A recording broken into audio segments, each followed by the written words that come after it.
مصطفیٰ مصطفیٰ مصطفیٰ مصطفیٰ مصطفیٰ کہ اس کا ایک ایک حرف سچا اور صادق ہے. وہ قرآن پاک جس کے متعلق ارشاد ربانی ہے کہ قرآن وہ ہے جس کے صادق اور برحق ہونے میں کوئی شک و شبہ نہیں، جس کے بارے میں محسن انسانیت حضور پاک صلی اللہ علیہ وسلم نے ارشاد فرمایا تم میں سب سے بہتر وہ شخص ہے جو قرآن کو سیکھے اور سکھائے. دعا کیجئے کہ اللہ تبارک و تعالی ہم سب کو قرآن پاک کی دولت سے مالا مال فرمائے، آمین. سامعین کرام، یہی وہ قرآن ہے جو رہتی دنیا تک کے انسانوں کے لیے سراپا ہدایت ہے اور رحمت ہے. یہی وہ قرآن ہے جس نے پسمردہ قلوب کو تازگی بخشی. ہاں یہی وہ قرآن ہے جس کی برکت سے جنات و شیاطین کا آسمانوں پر جانا بند ہوا. یہی وہ قرآن ہے جس کا مثل پیش کرنے سے آپ کے فصیح و بلیغ زبان دانی کا دعویٰ کرنے والوں نے گھٹنے ٹیک دیے. یہی وہ قرآن ہے جس نے ضلالت و گمراہی کی دلدل میں پھنسی ہوئی انسانیت کو رشد و ہدایت کا پیغام سنایا. یہی وہ قرآن ہے جس کی حفاظت کا وعدہ خود خالق کائنات نے فرمایا. یہی وہ قرآن ہے جس کی تلاوت میں دلوں کے واسطے فرحت و بشاشت کا سامان ہے. یہی وہ قرآن ہے جس کی برکت سے دینے قوتوں میں جلا بخشا. یہی وہ قرآن ہے جس کی برکت سے اجڑے چمن میں بہار پیدا ہوئی. محترم حضرات، آج کے اس دور میں حفظ کلام پاک کو فضول کام سمجھا جاتا ہے. اس کے الفاظ کے رٹنے کو حماقت بتلایا جاتا ہے. کہا جاتا ہے کہ اس کا رٹنا اور بے سمجھے پڑھنا بے سود ہے.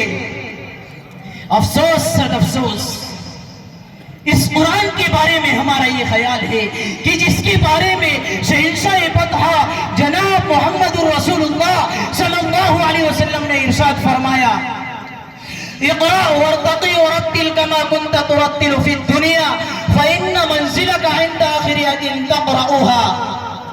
قیامت کے دن حافظ قرآن سے کہا جائے گا قرآن پڑھتا جا اور جنت کے درجوں پر چڑھتا جا اور ڈھیر ڈھیر کر پڑھ، جیسا کہ تو دنیا میں ڈھیر ڈھیر کر پڑھا کرتا تھا.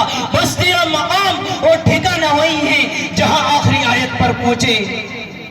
یاد رکھو یہ قرآن دنیا کی سب سے بڑی نعمت ہے. زمین و آسمان، چاند سورج ستارے کوئی اس نعمت کا مقابلہ نہیں کر سکتے. یہ قرآن رب کائنات کا مقدس اور عظیم کلام ہے. اور کیوں نہ ہو جبکہ اس کا اتارنے والا خود خالق امین جس کے ذریعے اتارا گیا وہ بھی روح الامین، جس ذات پر نازل ہوا وہ بھی صادق الامین، اور جس مہینے میں نازل ہوا وہ تمام مہینوں سے افضل، اور جس رات میں نازل ہوا وہ 1000 راتوں سے بہتر ہے. اللہ کا یہ مقدس اور پاکیزہ کلام تمام کلاموں سے افضل اور برتر ہے. حدیث پاک میں آتا ہے فضل کلام اللہ علی سائر الکلام کفضل اللہ علی خلقہ. اللہ کے کلام کو تمام کلاموں پر ایسی فضیلت ہے جیسی کہ خدا جل شانہ کو تمام مخلوق پر اللہ کا دلارا خدا کا پیارا نبی ارشاد فرماتا ہے کہ جس نے قرآن پڑھا اس پر عمل کیا اس کے والدین کو کل قیامت کے دن سورج سے بھی زیادہ روشن تاج پہنایا جائے گا. غور کرنے کا مقام ہے کہ جب والدین کو اس قدر انعام سے نوازا جائے گا تو خود پڑھنے والے کا مقام و مرتبہ کیا ہوگا. حضرات، قیامت کا میدان ایسے 10 آدمی جن کے لیے جہنم واجب ہو چکی ہوگی، حافظ قرآن اپنے رب کی بارگاہ میں سفارش کرے گا، پروردگار عالم اس کی سفارش کو قبول کرے گا، ان کو اس حافظ قرآن کی برکت سے نجات عطا ہوگی. محترم حضرات، قرآن آیا تو سامان و مکان میں زندگی آئی. قرآن آیا تو عدل و مساوات کا پیغام آیا. قرآن آیا تو مذہب اسلام پھیلا. قرآن آیا تو مردہ قوم زندہ ہوئی. قرآن آیا تو کیسر و کسرا کا غرور خاک میں ملا. قرآن آیا تو باطل کے لہراتے جھنڈے ٹوٹ پڑے. قرآن آیا تو کفر و شرک کو دم توڑ گیا.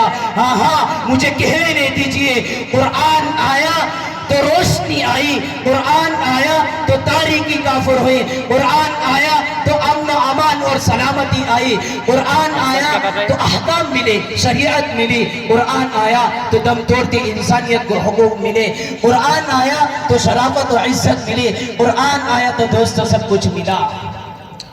مگر افسوس صد افسوس، ہم نے اس قرآن کے دامن تقدس کو ترک کر دیا، ہم نے اس کی پاکیزہ تعلیمات کو بھلا دیا۔ نتیجہ یہ ہوا کہ وہ مسلم قوم جن کے سروں پر عزت و رفعت کا تاج تھا، ذلت و رسوائی کی غار میں جا گری۔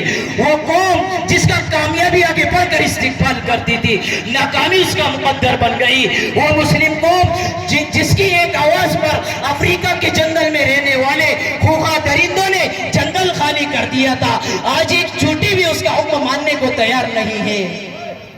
وہ قوم جس نے کبھی حکومت و سلطنت کا فریضہ انجام دیا تھا، آج غلامانہ زندگی بسر کر رہی ہے۔ وہ قوم جن پر کبھی تاریخ نازل تھی، آج ماتم گناہ ہے۔ وہ قوم جن کا ماضی روشن اور تابناک تھا، حال و مستقبل اس کا تاریخ ہے۔ مسلمانوں سمجھو اور ہوشیار ہو جاؤ، غفلت کے پردے کو چاک کے بجائے دنیاوی ڈگریوں پر رہی تو یاد رکھیے خدا کے یہاں جواب دینا ہوگا۔ آخر میں ایک شعر کہہ کر اپنی تقریر کو ختم کرنا چاہتا ہوں۔ زمانہ آج بھی قرآن ہی سے فیض پائے گا، زمانہ آج بھی قرآن ہی سے فیض پائے گا، مٹے گی ظلمت شب اور سورج جگمگائے گا۔ دعا کیجئے کہ اللہ تبارک و تعالی تمام مسلمانوں کو قرآن سیکھنے سکھانے اور اس پر عمل کرنے کی توفیق نصیب فرمائے۔ وما علینا الا البلاغ۔